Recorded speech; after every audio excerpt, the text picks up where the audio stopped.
브루클린 브리지 파크를 소개합니다.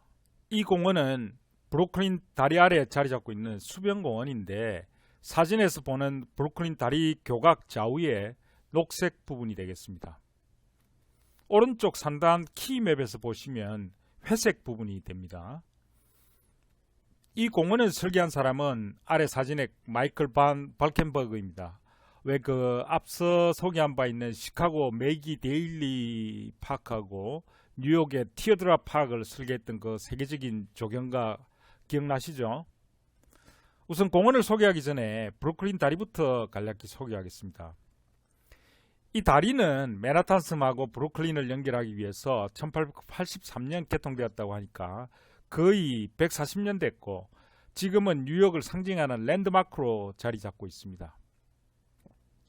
개통 당시에는 미국 사회가 번창하고 뉴욕 도심도 팽창하던 시기여서 이 다리와 함께 맨하탄 대교가 개통되면서 내륙 발전에 크게 기여한 건 사실이지만 이로 인해서 오히려 강변 양쪽 부두는 쇠퇴하게 됐고 더욱이 1950년대 이후에는 선박을 통한 물류 이동이 크게 쇠퇴하면서 브루클린 수변에 130개가 넘던 창고하고 25개의 그 크고 작은 부두들이 모두 철거하기에 이르게 됩니다.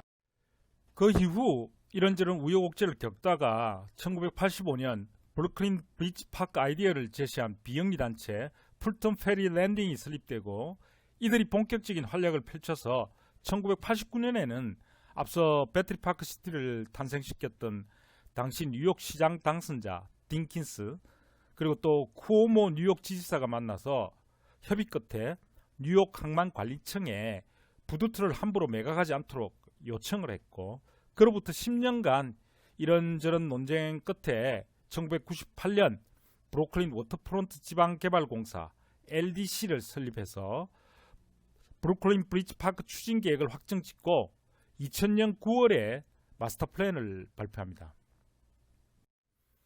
2000년 5월에는 당시 뉴욕 주지사 파타키와 뉴욕 시장 블룸버그가 만나서 85에이커 34헥타르니까 약 100만 평이 조금 넘죠. 이 넓은 땅에 브루클린 브리지 파크를 만들고 공동 운영하기로 합의하는 MOU를 체결했고 브루클린 브리지 파크 개발공사 BBPDC를 설립해서 공원 개발에 본격적으로 착수합니다.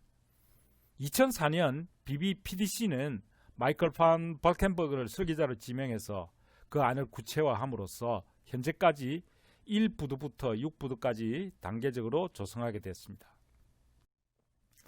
브루클린 브리지 아래 풀턴 페리라고 불리던 과거 맨하탄과 브루클린을 잇던 최초의 전기선이 닿았던 선착장 일대입니다. 이 전기선은 브루클린 다리가 만들어지고 난 뒤 승객수가 급감하자 1924년 1월 운행을 중단했다고 하더군요. 지금은 브루클린 다리하고 맨하탄의 스카이라인을 감상하는 전망대로 이용되고 있습니다.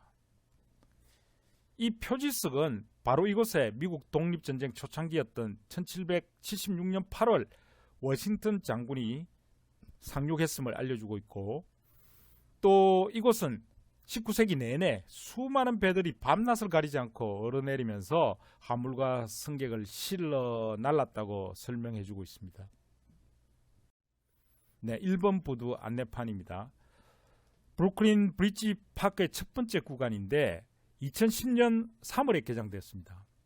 이곳은 자연풍경식으로 꾸며진 넓은 잔디밭에서 피크닉과 일광욕을 즐기면서 브루클린 다리와 맨하탄 스카이라인을 바라볼 수 있고 토종식물이 있는 습지와 놀이터 등이 갖춰져 있습니다. 예, 우리에게도 익숙한 이런 자연풍경식 정원의 모습이죠. 2번 부두입니다. 이곳은 본시 창고 용도로 사용했다고 하는데 면적이 2헥타 6,000평이나 됩니다. 리모델링을 해서 2014년 5월에 개장했다는데 창고 지붕을 그대로 이용해서 피트니스를 비롯해서 농구, 핸드볼, 탁구 이와 같은 다양한 운동 공간으로 활용하고 있습니다. 이처럼 기둥과 지붕만 있던 창고 시설 어찌 보면 우리한테도 이렇게 아주 익숙한 선창가의 그 수산물 공판장 같은 그런 평범한 건물이죠. 이 건물을 그대로 활용해서 다양한 운동 공간으로 제공하고 있는 모습이 아주 인상적이었습니다. 제3부두입니다. 이것도 면적은 6,000평 가량 되는데 겉에서 보면 이처럼 마치 열식한 묘포장이거나 수목원처럼 보이지만은 안쪽에 들어가 보면 넓은 잔디밭이 있고 정면으로 맨하탄 마철령 건물들이 병풍처럼 눈앞에 펼쳐져서 정말 별천지를 이루고 있습니다. 이곳은 3부두와 요트 계려장으로 이용되고 있는 4부두 사이에 위치한 조그마한 모래톱 아니면 작은 섬이라고 할 수 있겠는데요. 허드슨 강변의 본시 자연의 모습을 그대로 보여주기 위해서 남겨놓은 부분이라고 합니다. 하암블럭을 보시죠. 이건 이제 우리한테 익숙한 한강변의 그런 하암블럭하고는 완전히 달라 보이는데, 물론 제가 깊이 잘 알지는 못합니다만은 과거에는 방파제라고 하는 개념이 파도를 물리적으로 막아낼 목적으로 블럭을 만들어서 쌓았다면, 최근에는 파도의 힘을 분산시켜서 흡수하는 소파 블럭이 대세라고 하더군요. 허든슨 강의 본래 모습도 살리고 자연의 힘을 그대로 수용하는 친환경적인 처방이 또한 아주 인상적이었습니다. 제5부두입니다. 이것도 면적이 2헥타 약 6,000평가량 되는데 3개의 축구장과 2개의 놀이터, 1개의 피크닉장을 제공하고 있습니다. 유소년들의 축구 연습이 한창이죠. 제6부두입니다. 여기는 비치 발리볼장하고 강아지 놀이터가 있고 산책로 이 건너편에는 스윙밸리, 슬라이드 마운틴, 샌드박스 빌리지 그리고 워터랩이라고 불리는 4개의 테마 놀이터가 있는데요. 놀이터는 면적이 6,500제곱미터, 약 2,000평가량 됩니다. 어린이 놀이터로 들어가 봅니다. 워터랩이라고 불리는 곳인데요. 마치 울창한 정글 또는 깊은 숲속 바위 틈 사이에 뛰놀고 있는 것 같아 보이지 않습니까? 뉴욕 한복판에 허드슨 강가에 숲으로 둘러싸인 이런 놀이터가 있다는 것은 우리로 보면은 여의도 강변 한강시민공원에 거의 에버랜드급의 놀이터가 있다는 것과 다름 아니라 이런 생각을 하게 됩니다.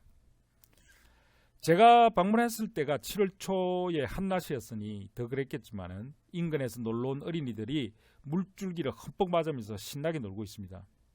울타리 바깥쪽에는 부모들이 흠뻑 젖은 아이들을 몸도 닦아주고 또 느긋이 아이들을 지켜보고 있는 그런 모습입니다. 여기서도 느낄 수 있죠. 이 공원의 이용자들은 대부분 미국 사회의 약자들인 유색 인종들이라는 거. 바로 이런 점이 앞서도 말씀드린 바 있지만 미국 사회에서 공원이 필요한 또 다른 이유라 할 수 있겠습니다. 과연 도심 속의 오아시스란 이런 것이 아닐까 싶습니다. 동영상을 잠깐 보시겠습니다.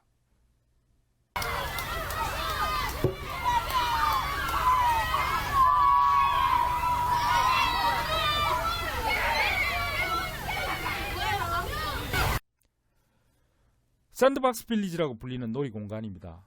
숲으로 둘러싸인 한가운데 모래밭에 있고 나무와 바위와 모래 같은 자연 소재로 만든 놀이시설들이 있습니다.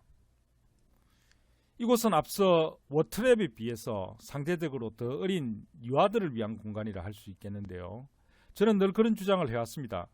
어린이라고 하는 계층이 0세에서부터 12세까지 다양한 연령층을 포함하고 있고 또 이들은 서로 다른 발달 단계에 있기 때문에 동일한 공간에 공동의 놀이기구를 가지고 이들을 모두 수용한다는 것은 맞지 않는다는 생각이었죠.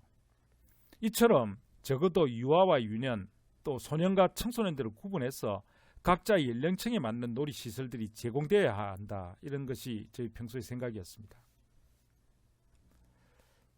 마지막 사진은 슬라이드 마운틴이라 불리는 미끄럼틀이 되겠습니다.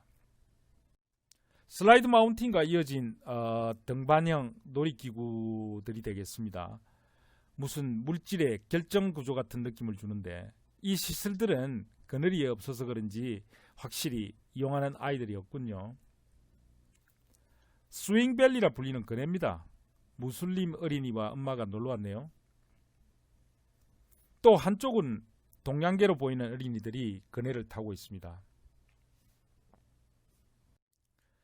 예, 브루클린 브리지 파크를 세세히 살펴보지는 못했지만 대략 둘러본 것 같습니다. 설계가 벌켄버그는 이렇게 말했습니다. 이 공원은 산업화 이후의 자연, 포스트 인더스트리얼 네처라고 했습니다. 산업화 이후의 자연을 개념으로 삼았다.